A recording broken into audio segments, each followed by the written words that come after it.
УКМКнын мурда жетекчиси, спикер, анан генеральный прокурор булардын соттору жабык эшик аркылуу өтүп аткан турбайбы? Негизи мындай мамлекеттик чоң бир айып коюлуп аткандан кийин бул жалпы кыргыз эли толугу менен бул соттук процессти көрүш керек эле да. Бул эми оор беренелер коюлуп аткандан кийин ар бирөөбүз маалым болуш керек элекпиз да. Эмне болуп атат ал жерде? Алар өздөрүнүн актоо иретинде эмне деген жанагындай жоболорду келтирип атат, прокурор тарабынан кандай жоболор болуп атат. Кыскасы ушунун баардыгына биз өзүбүз онлайн иретинде көрсөк сонун болмок да. Бул менин жеке пикирим. Анан дагы эмнелер болуп атат интернет тармагында? Мен да көз салып атам да. 2 кытайлык кыз келип кеттир. Келгени менен кеткени аябагандай шаң шөкөт интернет тармагында аябагандай резонанс жаратып, мамлекеттик деңгээлде тозуп алышты. Кыскасы алар да келип кетти. Анан жанагы ыйык көлүбүздүн үстүндө өтө турган формула 1 же 2 кыскасы кайыктардын тез жүргөн кайыктардын жарышына каршы ушул Facebook баракчамда досум Самат деген мырза Францияда жатып алып кол чогултуп атат. Ал деле өзүнүн конституциялык укугун колдонуп атат. 10 000 кол чогултулса ал жанагы жарыш ыйык көлүнүн үстүндө өткөрүлбөй калат. 2,5 миңден ашык кол чогултулуптур деп атабы. Эми көрүп жатабыз кайсыл кол жайынын аяктарында өтөт деп атчабы. Мамлекеттик жок министрликтердин, ички иштер министрлигинин, анан Министерство туризма ушулардын назарында буруптур.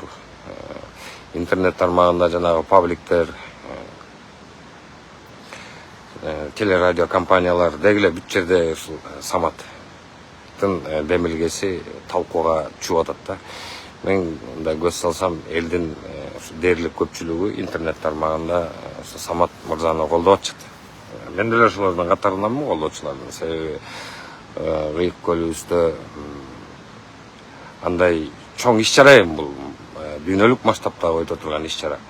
Бирок эми ал иш-чаранын зыяндуулугу аз да болсо дагы, мен ушинтип эле айтам, аз да болсо дагы ыйык көлүбүзгө зыян алып келе турган болсо мен каршы туруш керекмин да. Себеби мен өзүмдүн кыргыз элимдин, ыйык жеримдин кулунумун. Мен ушул жердин тузун, даамын таткандан кийин мен дагы каршылык өзүмдүн пикиримди айтып атам да. Мен каршымын. Бирок ушул жанагы жарыштан көп зыян келеби, эмнеден көп зыян келет деген суроону коюш керекпиз да. Мындай токотер суроо кандай болуш керек? Эмнеден көбүрөөк зыян келет ыйык көлүбүзгө? Келип атат азыркы тапта. Мына 5 жыл мурун ушул ысык көл азайып атат, ыйык көлүбүз. Дегенимде дагы да болсо айталайм. Өзү эле ушул ысык көлдүктөр мага каршы чыкканда, бул жылда ушинтип тартылып кайра толуп турат, сен эмнени айтып атасың деп, керек болсо мени бузуку деп ашата сөккөндөр да болгон да. А мынакей тартылып атканын менден тышкары да канча деген адамдар мынакей ушул 5 жыл аралыгында жыл сайын өздөрү көрсөтүп айтып келет да. Мунун кесепети бул жагдайды кантип токтотобуз? Ысык көлдү азайганын кантип токтотобуз деген суроону коюш керек да. Жанагы чүй суусун буруш керек деген демилге дагы айтылып келатат да. В принципе мен аны колдойм. Бурса болот. Толугу менен баарын болбосо дагы жарымын бурса болот деп мен эсептейм да. Канал кылып ал дагы кандайдыр бир өзүнүн ысык көлдүн толушуна пайдасын алып келет. Эми толук жаап кое турган болсоң Казакстанга анан чүйгө эгин талаларга суу жетпей калбайбы? Эми ошол экини адилеттүү бөлүштүрүү кылыш керек да. Ысык көлгө жарымын же бир 30% киргизсе болот. Ал жаатын акча салыш керек да. Анан эң башкы Ысык көлдү сактап калыштын жолунда Ысык көл аймагын толугу менен тамчылатуу ыкмасына өткөрүш керек. Толугу менен, бүт. Анан өндүрүшкендир себиш керек. Өндүрүшкендирдин өзүнүн касиети ошол климатты, ошол аба ырайына жакшы таасирин бере турган касиети бар. Ошол жерге жаан чачын көбөйсө, жанагы дарыялар көбөйүп, суу киргени да көбөйөт. Ошол эле кезекте жанагы тамчылатма ыкмасын өткөрүш керек. Бир 10-20% талага кетирсек, калган 70-80% Ысык көлгө кетириш керек. Ансыз болбойт. Саркынды сууларды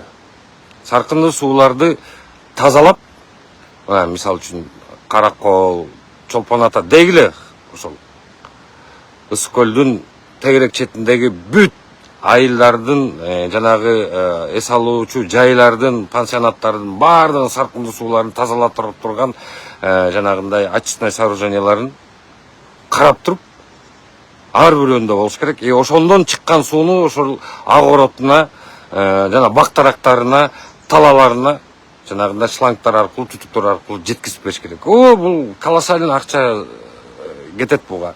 Ошол акчаны каяктан табабыз? Мынакей, өндүрүшкендерден тапсак болот.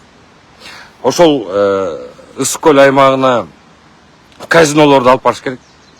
Ошол жерде болуш керек. Казино, жанагы өндүрүшкендер, курительный, жанагы кара курай, марихуананы дагы ошол Ысык көл аймагына уруксат бериш керек дагы, келген туристтерге бериш керек. Келип эс алып кетиш керек. Эң башкысы эми ошол туристтерге кайрылабыз да. Мен бөлөк өлкөлөрдөн келген туристтерди айтып атам. Аларга квота киргизиш керек. Ысык көлдү ушундай реклама кылыш керек. Бул жерге келсең, Лас-Вегаска келгендей эле келдиң дегендей маанайды ошол жерге түзүш керек да. Анан мисалы үчүн ар бир өлкөгө квота, мисалы үчүн Мекка шаарына ажылык учурунда дүйнө жүзүндөгү мен мусулманмын дегендерге квота кылып бөлүп берип атабы? Мисалы үчүн Кыргызстанга 6000 орун киши башына деп, Казакстанга мынча, Өзбекстанга тигинче, тиги Пакистанга мынча, анан ошо мен кайсыл мусулманмын дегендердин баардыгына ошо өлкөлөрүнө, ошол жерде мусулмандарга момча орун келесиңер дегендей ошондой квота кылыш керек дагы. 5000 баксадан. Ар бир турист 5000 баксадан. Келсең кел, келбесең кой дегендей. Бирок ошондой условия создавать этип бериш керек. Бүт келгенинен баштап все включено болуш керек.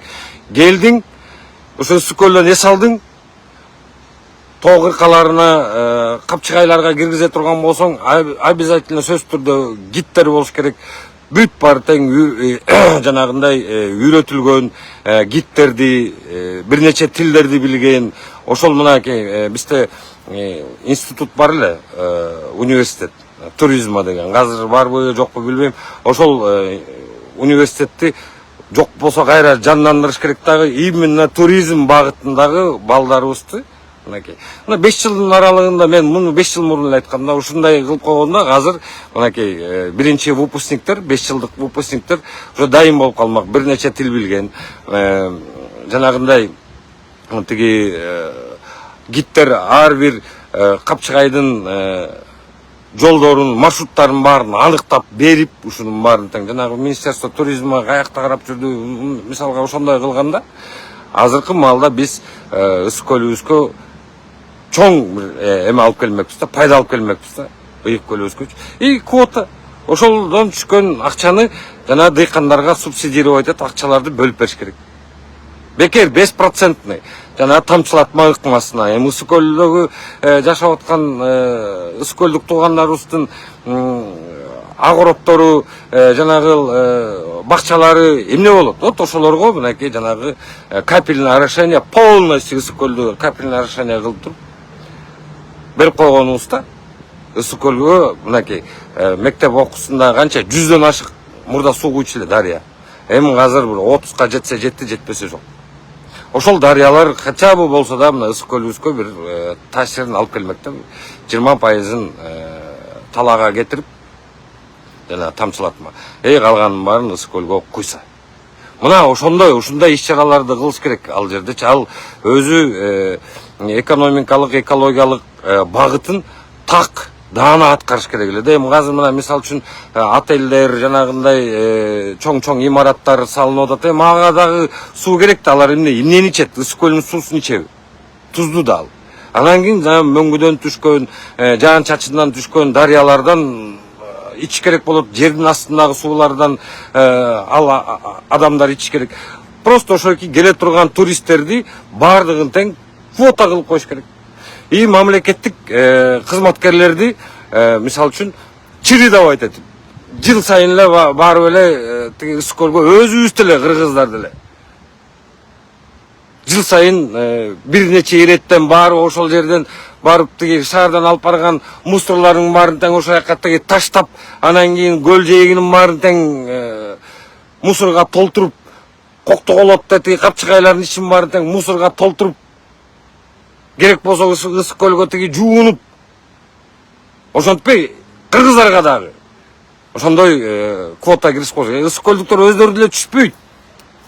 Себеби мен университетте окуп жүргөндө менин бир 2-3 ысык көлдүк досторум, тиги курсташтарым бар эле да. Анан кийин алар ушул ысык көлгө дейт, мына биз деле сээр келсеңер эле шаардан жолдоштор, досторубуз, мындай тууган туушкандар келсе дейт, башка региондордон келгенде эле барып сээр менен барып чогуу түшпөсөк биз өзүбүз деле кыйрап ысык көлгө түшпөйбүз дейт. Алар чындыгында өздөрү деле түшпөйт. Көздөрү көрүп турса, көздөрү ток да. Вот башка региондон келген кыргыздарга дагы жанагындай мамлекеттик кызматкерлерге поощрение катары жакшы иштедиңби, бар эс алып кел. Только ошондой барып эс алсын. Жөн эле суббота, воскресенье күн сайын бир күнү тиги катынын, бир күнү экинчи катынын, анан кийин дагы бир тиги көзүнө илинип калса дагы бир кызды ичтип алып барып эс албай. Же тиги 5-6 чогула калып эмне кылдык, кеттик ысык көлгө жүрү деп барып, ай жерде барып жатып алып, анан кийин 2-3 күндөп жумуштарын таштап салбай, мамлекеттик кызматкерлердин бардыгын тең ошол ысык көлгө эс ала турганлыгына аларга дагы жанагында шарттарды коюп коюш керек. Жакшы иштедиңби, барып эс ал. Результат көрсөттүңбү, барып эс ал. Баягы Советтер Союзунда ошол санаторийлерге жиберчи, ошондой кылыш керек да. Анан туристтерге сөзсүз түрдө жанагындай квота кирдиңби, мисалы үчүн түрктөр келеби, орустар келеби, казактар келеби, мисалы үчүн казактарга 10 000 орун, например. 5 000 баксадан төлөсүн дагы, келсин, эс алсын. Жанагында ичинде сөкүлчүнө болуш керек. Жана тиги кара курайды эсили мыйзамдаштырып туруп ошол ысык көлдүн ичинде казино эметсе, казинонун ичинден келип кааласаң чек. Отур, ошол жерден эс ал. Кет. Болду.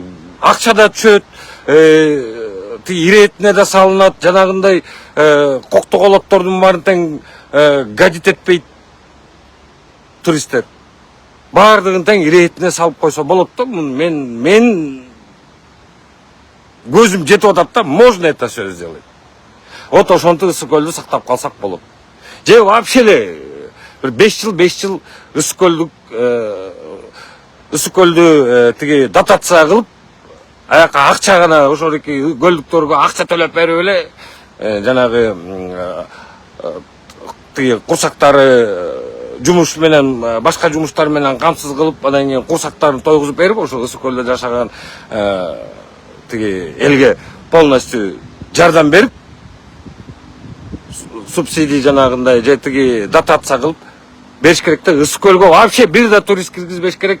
Агороддагы дыйканчылыкта эчтеке кылбаш керек. Мына берден алып бер ошол тамак аштарын жесин.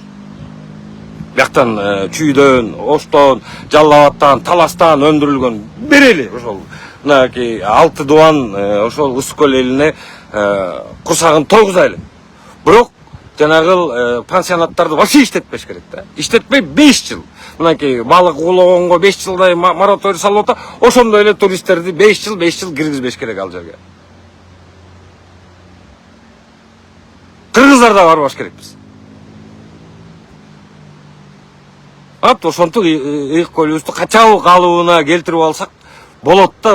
Сууну куйганды көбөйтүш керек, суу куйганды көбөйтүш керек. Ана саркынды суулардын баары тең тиги жер асты менен кетип атса, туалеттердин баары тең тиги ажатканалардын баары тең казылган жанагы жерге касып коюп эле барып атат да, эми ошондой да, жергесин ошондой эле да. Алардын баары тең жер аркылуу жердин суулары менен ысык көлгө куюп атат. Караколдогу эме жазалдыбы мен? Караколдуктар барбы менин көрүп аткан? Тиги саркынды сууну жазай турган, тиги тазалай турган жериңер жазалдыбы? Кабарга чыгып калчу, мен 3-4 жыл мурун барганда барып таппадым беле. Эчтеке жазалбай аяка канча $1 миллион жеп салышып, 16 миллион беле, 26 миллион, 20 миллионбу жап коюшуп калп айтпасам. Андан кийин эмне болду? Аларды жеген тиги мэри, тиги айыл өкмөттөрү жана башкалары эмне болду? Белгисиз да. Ошолорду угуздуруп туруп ошол жерди салдырчу керек эле да. Кайра ошо 26 канча миллион, 16 миллионбу. Это немалые деньги. Ошол экил саркынды сууну тазалап туруп, анан кийин ошол автомойкага кетириш керек, машинелерди ошол саркынды суудан калган суу менен эле жууш керек. Кайра өзүн-өзү мынтип ошондо ысырапкорчулук, ошондо үнөмдүүлүк деген түшүнүк ошондо болот. Анан кийин жанагы формулага эми мен Саматка каршы чыккан эмесмин мен. Самат эми өзүнүн конституциялык укугун колдонуп, жанагынтип дүрбөлөң салып, элдин назарын буруп атат, мен макулмун. Бирок түпкү маңыз ушу ысык көлдү, ыйык көлүбүздү сактап калыштын жолундагы мындай конкреттүү жолдорду биз издеп тапмайынча ысык көлүбүз тартылгандан тартыла берди. Кыскасы ушундай туугандар. Оюм мындай алакты болуп калган болсо кечирим сурайм. Мен эми буга чейин эле ушундай сунуштарды айтып келгем. Муну дорабатывать этип койсо болот да. Сунуш бар. Муну дагы дорабатывать этип, муну өркүндөтүп койсо момундай болот да. Анан кийин ыйык көлүбүзгө аталарыбыз ыйык сактап келген жерлерибизге биз өзүбүз кызыктар болуш керекпиз да. Бөтөн элге эл кызыктар болбойт. Биз өзүбүз кызыктар болуп, анан ошол шарттарын түзүп, өзүбүзгө да шарттарыбызды түзүп алсак болобу? Кандай дейсиңер? Комментарий жазыңыздар.